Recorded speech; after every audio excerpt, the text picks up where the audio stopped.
India voice, आपकी सोच, आपकी आवाज। नमस्कार, बहुत स्वागत है आपका और आप देख रहे हैं इंडिया वॉइस। मैं हूं आपके साथ आनंद विजय सिंह।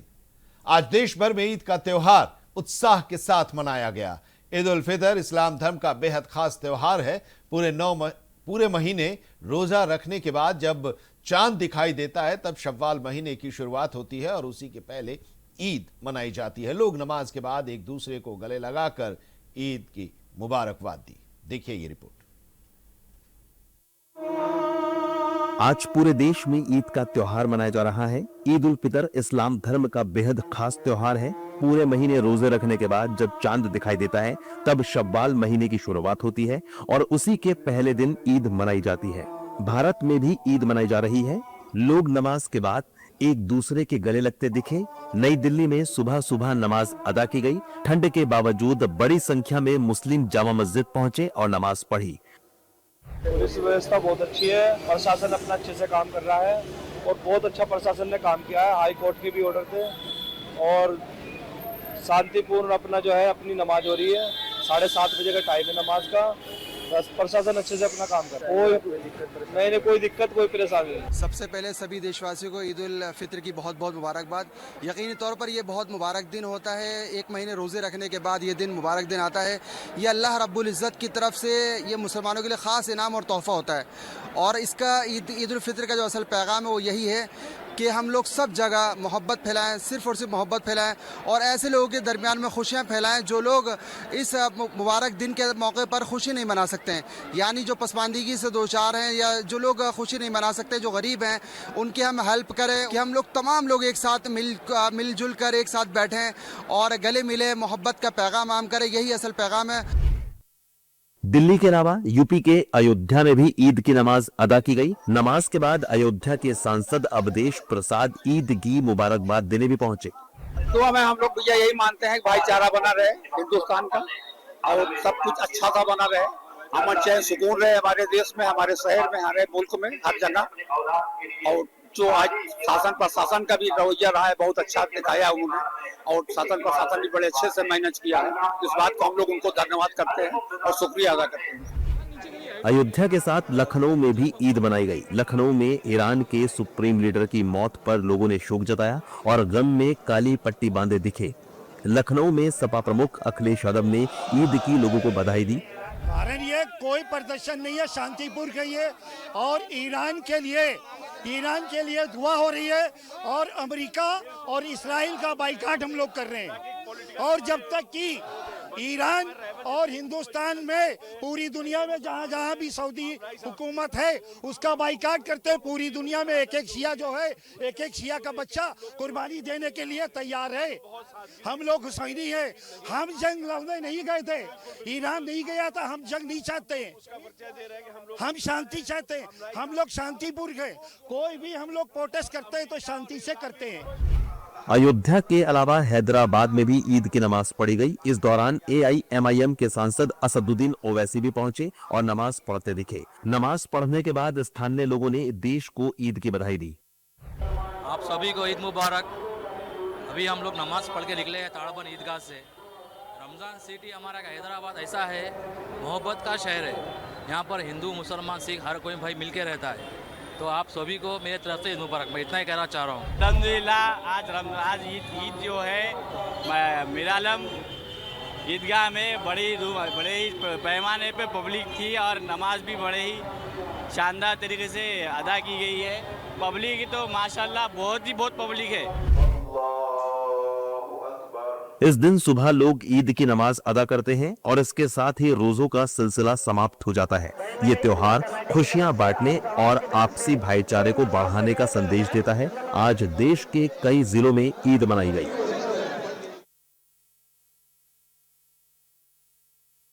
समाजवादी पार्टी के अध्यक्ष अखिलेश यादव ने ईद की शुभकामनाएं दी। वैश्विक तनाव पर इस दौरान उन्होंने बातचीत भी की और इसके साथ ही हम आपको बता दें कि कांग्रेस के प्रदेश अध्यक्ष अजय राय ने भी ईद की शुभकामनाएं दी। इस मौके पर लखनऊ के ईदगाह में उत्तर प्रदेश के पूर्व उप मुख्यमंत्री और बीजेपी सांसद डॉक्टर दिनेश शर्मा भी मौजूद थे और उन्होंने भी ईद की शुभकामनाएं दी और कहा कि आज हम लोग खुशियां बांट रहे हैं, ईद के मौके पर एक दूसरे को गले लगा रहे हैं, देश दुनिया में भाईचारे का संदेश फैला रहे हैं।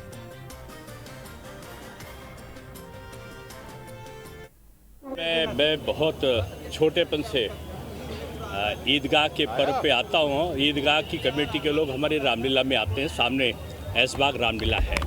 शायद ये देश का एक ऐसा जगह है जहाँ ईदगाह और रामलीला आमने सामने हैं और दोनों मिलकर एक साथ पर्व मनाते हैं। पूरी दुनिया में जो हालात हैं वो चिंताजनक हैं, युद्ध बंद हो। हमारे देश के प्रधानमंत्री माननीय मोदी जी ने पूरे दुनिया को ये संदेश दिया है, शांति का संदेश, एकता और समन्वय और प्रगति का संदेश।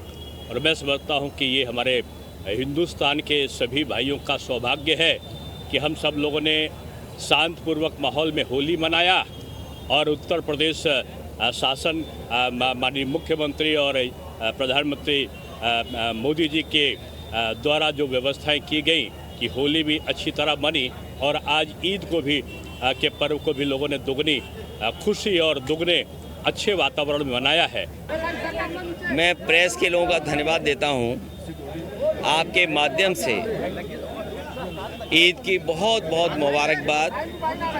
पूरे देश में खुशी के साथ ईद का त्यौहार मनाया जा रहा है। मैं सभी देशवासियों को ईद के त्यौहार की बहुत बहुत मुबारकबाद देता हूं। अभी कुछ दिन पहले ही हम लोगों ने त्यौहार होली मनाया था, उसमें हम सब लोग मिलकर के गले मिलकर के एक दूसरे के बीच में जहां गुजियाँ बांटी थीं, खुशियां बांटी थीं, वहीं हमारा आज फिर एक और त्यौहार आया है, ईद का त्यौहार, जहां हम फिर गले मिले हैं, सिमैयाँ और मिठाई खा कर के एक दूसरे को मुबारकबाद देते हैं। यही हमारी हिंदुस्तानियत है कि जहां अलग अलग धर्म के, अलग अलग जाति के लोग रह कर के एक साथ त्योहारों को एक साथ मिलकर के खुशियां मनाते हैं। यही हिंदुस्तानियत हमारे समाज और देश को मजबूत बनाती है, देश को तरक्की और खुशहाली के रास्ते पर ले जाती है। हमें उम्मीद है कि दुनिया में जिस तरह से वॉर चल रहा है वो तो ख़त्म होगा ही होगा, और उसके साथ वॉर ख़त्म होते ही खुशहाली भी आएगी, ऐसा हमारा सबका मानना है ईद के त्यौहार पर। ये आज प्रत्येक वर्ष की भांति इस ईदगाह के इस पवित्र दिन यहाँ मैं ईद पे आया हूँ। मेरी मुबारकबाद, और निश्चित तौर से देश के अंदर जो आज पूरी दुनिया के अंदर ईद मनाई जा रही है, मेरी शुभकामनाएं हैं, मुबारकबाद। और जो हालात हैं पूरे देश और दुनिया के अंदर, वो निश्चित तौर से आज भाईचारे का संदेश देने का है। एक दूसरे को गले लगाकर हम सब लोग संदेश दें, और जो आज युद्ध चल रहा है बंद होना चाहिए, बेगुनाह माने जा रहे हैं। निश्चित तौर से ये बहुत ही मैं समझता हूँ कि एक दूसरे को आज गले लगाने का दिन है। शुभकामनाएं। आज देश भर में ईद का त्यौहार उत्साह के साथ मनाया गया। लोग नमाज के बाद एक दूसरे को गले लगाकर ईद की मुबारकबाद दी। इस मौके पर लखनऊ के ईदगाह पर पूर्व सांसद रीता बहुगुणा जोशी से खास बातचीत की हमारे संवाददाता राशिद आरिफ ने। यह जो सभा आयोजित की गई है उत्तराखंड हमारे साथ मौजूद हैं, हम बात करेंगे।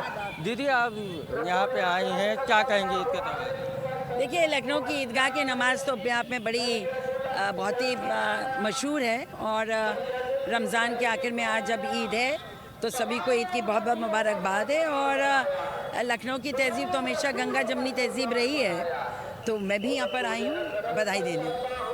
ये थी देखिए रीता बहुगुणा जोशी जो मुसलमानों को आई हैं बधाई देने के लिए ईदगाह पहुँचे। तमाम ऐसे लोग हैं जो ईदगाह पहुँच रहे हैं। कैमरामैन हर्षित के साथ मैं राशिद आरिफ, इंडिया वेस्ट, लखनऊ। हल्द्वानी में धामी सरकार के 4 साल पूरा होने पर, उत्तराखंड की धामी सरकार के 4 साल पूरा होने को लेकर कार्यक्रमों का आयोजन हो रहा है। और इसी क्रम में हल्द्वानी में धामी सरकार के 4 साल पूरा होने पर आयोजित विशाल जनसभा ने एक नया राजनीतिक संदेश दिया। केंद्रीय रक्षा मंत्री राजनाथ सिंह की मौजूदगी में यह सभा राजनीतिक दृष्टि से महत्वपूर्ण साबित हुई, जहां उन्होंने मुख्यमंत्री पुष्कर सिंह धामी की जमकर सराहना की। रक्षा मंत्री राजनाथ सिंह ने कहा कि यह सभा उत्तराखंड के कर्मठ मुख्यमंत्री पुष्कर सिंह धामी के 4 साल का कार्यकाल पूरा होने पर आयोजित की गई है। उन्होंने कहा कि चुनाव के दौरान एक रैली में कहा था कि हमारा धामी कोई साधारण धामी नहीं है बल्कि धाकड़ धामी है। 4 साल के कार्यकाल में उन्होंने जो किया उसे सुनने के बाद मैं इस नतीजे पर पहुंचा हूं कि मुख्यमंत्री पुष्कर सिंह धामी को सिर्फ धाकड़ धामी नहीं बल्कि धुरंधर धामी कहा जाना चाहिए। उन्होंने धुआंधार काम किया है। राजनाथ सिंह ने कहा कि 2027 में धामी ही भाजपा के चेहरा होंगे। इस मौके पर मुख्यमंत्री पुष्कर सिंह धामी ने कहा कि उनकी सरकार के राज में कानून का राज स्थापित हुआ है और उत्तराखंड विकसित उत्तराखंड की राह पर तेजी से दौड़ रहा है। यह जो सभा आयोजित की गई है उत्तराखंड के कर्मठ मुख्यमंत्री श्री पुष्कर सिंह जी धामी के 4 वर्ष का कार्यकाल पूरा करने के बाद यह सभा यहां पर आयोजित की गई है। जब पुष्कर सिंह जी धामी बोल रहे थे, गंभीरतापूर्वक मैं उनकी बातों को सुन रहा था, समझने की यह कोशिश कर रहा था। पुष्कर सिंह धामी यहां के मुख्यमंत्री बनने के बाद उत्तराखंड के लोगों के लिए, उत्तराखंड के विकास के लिए उन्होंने क्या क्या कदम उठाए हैं। बहनों भाइयों, पुष्कर धामी को सुनने के बाद मैं कह सकता हूं, चुनाव के दौरान तो इन्हें मैंने कहा था कि देख लीजिएगा, कोई जीतेगा तो पुष्कर धामी के नेतृत्व में ही यह भारतीय जनता पार्टी जीतेगी। और आपने देखा कि उस समय भारतीय जनता पार्टी ने उत्तराखंड में स्पष्ट बहुमत हासिल करने में कामयाबी हासिल की थी। उस समय चुनाव का समय था। एक सार्वजनिक सभा में संबोधित करते हुए मैंने कह दिया था, यदि हमको पुष्कर धामी के बारे में कुछ कहना हो तो मैं कह सकता हूं, हमारा धामी यह साधारण धामी नहीं है बल्कि हमारा धामी यह धाकड़ धामी।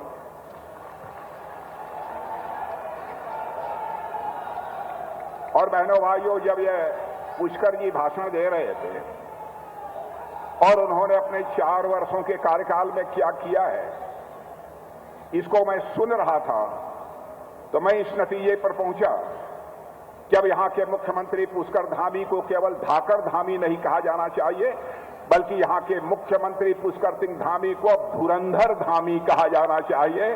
धुआंधार इन्होंने काम किया है।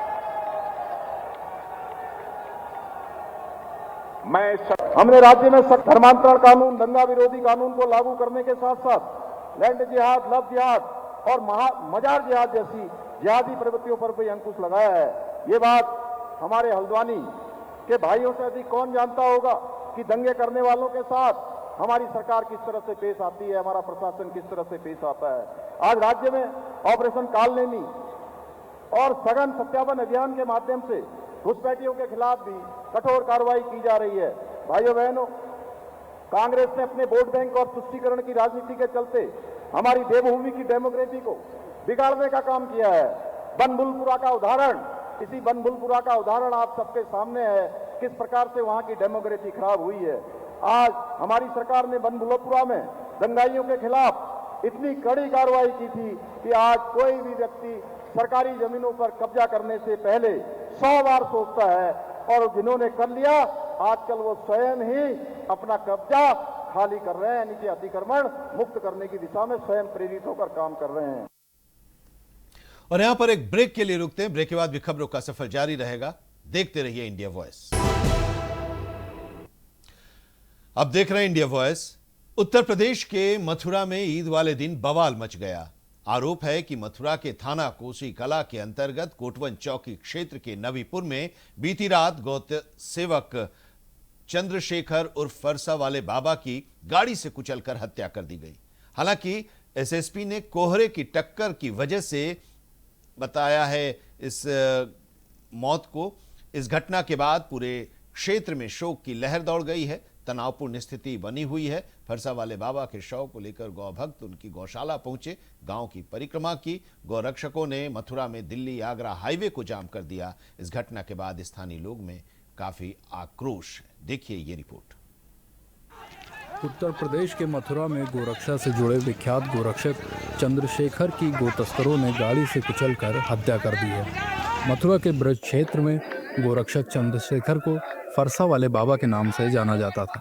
यह घटना कोसी कला थाना क्षेत्र के कोटवन चौकी के नवीपुर गांव के पास हुई, जिसके बाद इलाके में भारी बवाल हो गया और गोरक्षकों ने मथुरा में दिल्ली आगरा हाईवे को जाम कर दिया। घटना के बाद स्थानीय लोगों में भारी आक्रोश फैल गया है। जाम के चलते हाईवे पर वाहनों की लंबी लाइनें लग गई हैं और यातायात कई घंटे प्रभावित रहा। इस दौरान मजबूरन पुलिस को लाठीचार्ज करना पड़ा। वहीं मथुरा के एसपी देहात सुरेश चंद्र रावत ने बताया कि अब स्थिति कंट्रोल में है। ये कल रात्रि लगभग 3 से 4 के बीच में चंद्रशेखर और फरसा बाबा ये थाना कोसी क्षेत्र में इनके द्वारा एक गाड़ी रुकवाई गई थी आशंका के आधार पर। एक कंटेनर जो कि नागालैंड नंबर का था। कल रात्रि में काफ़ी घना कोहरा था, तभी पीछे से आ रही एक राजस्थान नंबर की ट्रक के द्वारा। समाजवादी पार्टी के प्रमुख अखिलेश यादव ने मथुरा में फरसावाले बाबा की मौत पर कहा कि मथुरा में जो घटना हुई है ये सरकार की वजह से हुई है। ये सरकार पुलिस और प्रशासन से राजनीतिक काम लेती है और जब पुलिस से राजनीतिक काम लिया जाएगा तो पुलिस अपना काम कब करेगी।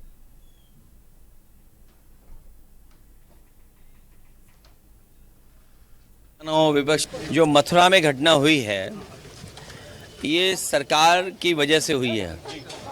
ये सरकार पुलिस से प्रशासन से पॉलिटिकल काम लेती है। जब पॉलिटिकल काम पुलिस से लिया जाएगा तो पुलिस अपना काम कब करेगी। चुनाव हो, बाई इलेक्शन हो या विपक्षी लोगों को धमकाना हो, विपक्षी लोगों को परेशान करना हो तो पूरा पुलिस और प्रशासन उसमें लग जाता है। तो प्रशासन और पुलिस जो उन्हें लॉ एंड ऑर्डर एडमिनिस्ट्रेशन देखना है वो देख ही नहीं रहे और उसी का परिणाम ये है कि मथुरा में इतनी बड़ी घटना हो गई और आपके वाराणसी में इतनी बड़ी घटना हुई है कि एक छात्र ने छात्र को, और वो लाइव वीडियो है मारने का, भाई कैंपस में दौड़ा रहे हैं बच्चे, लड़के लड़कियां दौड़ रहे हैं और उस समय घटना घटी। इससे पहले गोरखपुर में हत्या हुई, उससे पहले प्रयागराज में हत्या हुई, लखनऊ में हत्या हुई और बेटियों को असुरक्षित माहौल में यहाँ रहना पड़ रहा है, जान जा रही है उनकी। क्या नहीं घटनाएं घट रही हैं और इन्हीं के आंकड़े देखें तो सबसे आगे दिखाई दे रहे हैं हर चीज़ में। इनका जवाब क्या है इस बात जो मथुरा में फरसावाले बाबा की मौत से हुई अशांति पर डीएम सीपी सिंह और डीआईजी शैलेश पांडे ने कहा कि स्थिति को सामान्य बनाने के लिए लोगों से बातचीत की जा रही है। उपद्रवियों की धरपकड़ के लिए कार्रवाई चल रही है। फिलहाल स्थिति नियंत्रण में है। कोसी कला क्षेत्र में आज अर्ली मॉर्निंग थाना बरसाना क्षेत्र के आजमौक के रहने वाले फरसा बाबा तथा उनके साथ कुछ लोग थे। उन्होंने गोवंश की आशंका पे किसी ट्रक को रोक रखा था और सुबह अत्यधिक फॉग था। पीछे से उस ट्रक में एक और ट्रक ने टक्कर मारी और इस घटना में फरसा बाबा चोटिल हुए और उसके बाद उनकी मृत्यु हो गई। बाबा के शव को लेके कुछ उनके समर्थक और अन्य लोग यहाँ पर थाना छाता क्षेत्र में छाता शेरगढ़ तिराहे पर हाईवे पर ला के इन लोगों ने जाम लगा लिया था। तत्काल हमारी फोर्स वहां पे पर्याप्त संख्या में फोर्स हमारे एसपी सिटी, एसपी आरए तथा लोकल सीओ सभी वहां पहुंच गए। काफी देर इनसे वार्ता हुई। कुछ लोग जो इनके आश्रम से जुड़े थे वो मान भी गए थे, परंतु वहां पे कई उपद्रवी लोगों ने लाख समझाने के बावजूद जब बॉडी को हटवाया जा रहा था गाड़ी में तो उन्होंने पथराव कर दिया। उसके रिएक्शन में पुलिस द्वारा अश्रु गैस के गोले छोड़े गए, भीड़ को तितर बितर किया गया। दूसरे पक्ष से जैसा मैंने बताया जो वहां उपद्रवी थे उनके द्वारा पथराव किया गया था, उनको खदेड़ा गया। कुछ लोगों को अरेस्ट भी किया गया है। जो सुबह की घटना थी उसमें जो ड्राइवर्स थे उनको पकड़ लिया गया है। इसमें जो सुबह की घटना थी उसका भी अभियोग पंजीकृत करके अपेक्षित विधिक कार्रवाई की जा रही है। साथ ही साथ जिन लोगों ने उपद्रव किया है उनको भी चिन्हित किया जा रहा है। उनके विरुद्ध भी अभियोग पंजीकृत करके जो अपेक्षित विधिक कार्रवाई है उनके विरुद्ध भी कार्रवाई की जाएगी। आज थोड़ा कानून व्यवस्था बाधित हुई थी और फिर हम लोगों ने चर्चा की। पुलिस ने, प्रशासन ने, यहाँ के जो लोकल जनमानस है उसने बहुत ही धैर्य का परिचय दिया और आपस में बातचीत करके अब जो बाबा जी का क्रिमेशन है वो किया जा रहा है। कुछ बाबा जी के आश्रम की तरफ से बहुत जायज़ मांग है, जैसे एक बाबा जी गौशाला चलाते थे जो प्राइवेट गौशाला है, अब बाबा जी के ना रहने पर उस गौवंशों का क्या होगा। तो हम लोग चूँकि सरकार गौशाला को सहायता देती है, तो इस गौशाला की सभी गौवंशों की रक्षा सरकार का दायित्व है और हम लोग उसका करेंगे। आज से ही यहाँ के खंड विकास अधिकारी आएंगे और इस पूरी गौशाला का देखरेख करेंगे। पश्चिम बंगाल विधानसभा चुनाव को लेकर सरगर्मी तेज हो गई है। मुख्यमंत्री ममता बनर्जी के बयान पर अब सियासत गर्मा गई है। बीजेपी ने कहा है कि प्रधानमंत्री नरेंद्र मोदी और चुनाव आयुक्त को बदनाम कर रही हैं सीएम ममता बनर्जी। देश की संवैधानिक संस्थाओं को अपमानित करना उनकी आदत बन गई है। वे जिस तरह की भाषा बोल रही हैं वो देश उसे स्वीकार नहीं करेगा। विधानसभा में नेता प्रतिपक्ष शुभेंदु अधिकारी ने कहा कि उन्होंने माता का दर्शन किया और बंगाल की जनता, आम लोगों और हिंदू समाज की रक्षा के लिए प्रार्थना की और इस पवित्र प्रार्थना के साथ प्रधानमंत्री नरेंद्र मोदी के नेतृत्व में इस चुनावी अभियान को वो आगे ले जाएंगे। देखिए, धर्मीय स्थल पर किसी भी तरह बयानबाजी सही नहीं है। वो तो ईद में रेड रोड में जाते इसलिए है कि हमारे मुस्लिम भाई को कैसे वो विभ्रांत करे। तो उनके मंच पर जो भी कहा है उसके ऊपर मैं टिप्पणी नहीं करूंगा। वो बाहर आके बोले तो मेरा टिप्पणी अब सुन लीजिएगा। आज शनिवार है, माँ का दिन है। मैं दर्शन किया, प्रणाम किया, पुष्पांजलि दिया। मैं बंगाल का हमारी जनता, आम जनता और हिंदू समाज को रक्षा करने का शक्ति माँ दे, यही प्रार्थना का साथ मैं ये चुनाव में कैंपेनिंग को आगे ले जाऊंगा मोदी जी का नेतृत्व। देखिए, धर्म गुजरात सरकार ने अहमदाबाद में कृषि कल्याण मंत्रालय द्वारा आयोजित मिलेट्स और प्राकृतिक खेती मेले की मेजबानी की। इस मेले में श्री अन्न उत्पादों को प्रदर्शित किया गया, जिसके माध्यम से रसायन मुक्त खेती को बढ़ावा दिया गया। इस आयोजन में किसानों और उपभोक्ताओं ने हिस्सा लिया और इसके लाभों के बारे में जानकारी दी गई।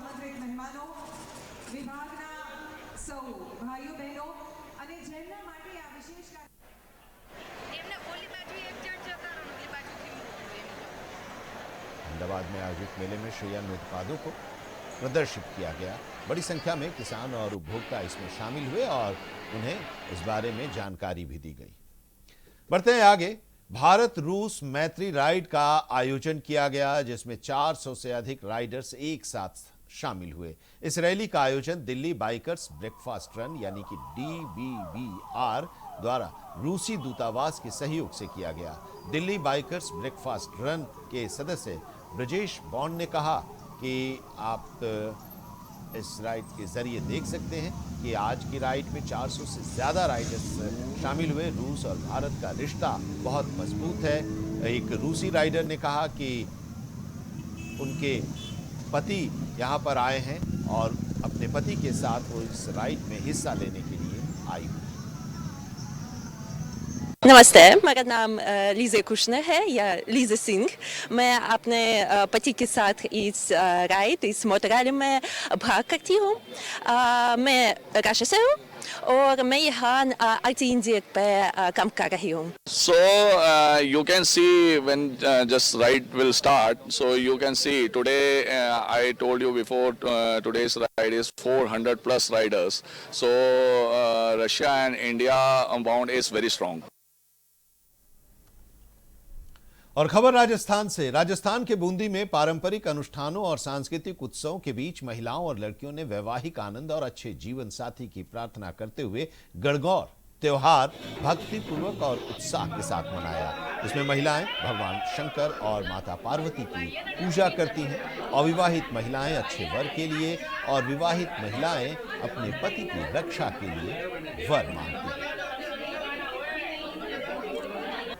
इसलिए मनाया जाता है क्योंकि ईश्वर और पार्वती जी की इस दिन पूजा की जाती है। इसलिए की जाती है ताकि सुहागनों का सुहाग अमर रहे और उनमें वृद्धि हो, सुख समृद्धि बनी रहे। इस दिन कुंवारी कन्याएं और सुहागने दोनों मिलकर पूजा करते हैं ताकि कुंवारी कन्याओं को अच्छा वर मिले, सुहागन औरतों का सुहाग में वृद्धि हो। और इसकी पूजा होली के दिन से ही 16 दिन की पूजा की जाती है। गणगौर है, चैत्र मास की तीज को मनाया जाता है। ये हमारे अपने सुहाग की लंबी उम्र की कामना के लिए मनाया जाता है। इस दिन माता पार्वती को आटे के गहने बना के चढ़ाए जाते हैं और अपनी सुहाग की लंबी कामना उनसे की जाती है। कुंवारी कन्याएं इसको अपने उनको अच्छा वर मिले इसकी कामना के लिए इसकी पूजा करती हैं और जो सुहाग में होती हैं अपने सुहाग के लिए की लंबी उम्र के लिए करती हैं। और इसी के साथ इस बुलेटिन में अभी इतना। एक छोटे से ब्रेक के लिए रुकते हैं, लेकिन ब्रेक के बाद भी खबरों का सफर जारी रहेगा। देश दुनिया की खबरों के लिए देखते रहिए इंडिया वॉइस।